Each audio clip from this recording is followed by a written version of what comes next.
Product எதுன்னு கேட்டிருக்காங்க. So இது வந்து பார்த்தீங்கன்னா, ஒரு பல்கி ரியேஜென்ட்.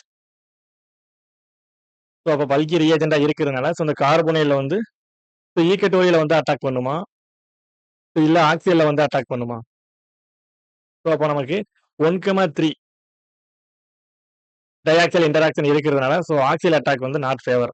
ஸோ பல்கி ரியேஜென்ட்டா இருக்கிறதுனால, ஸோ ஈக்குவட்டோரியல் அட்டாக் தான் ஃபேவர். அப்போ நமக்கு மேஜர் ப்ராடக்ட் வந்து ஸோ இதுதான் நமக்கு மேஜர் ப்ராடக்ட். ஸோ இந்த கொஸ்டின் வந்து பார்த்தீங்கன்னா, டைரக்ட்டா மாடிசன் பாய்டுல மட்டும் தான் இருக்கு. வேற எந்த புக்லயுமே கிடையாது.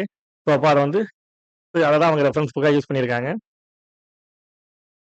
So Morrison boiled. ஸோ இதுல தான் இந்த கொஸ்டின்ஸ் அப்படியே டைரக்ட்டா இருக்கு.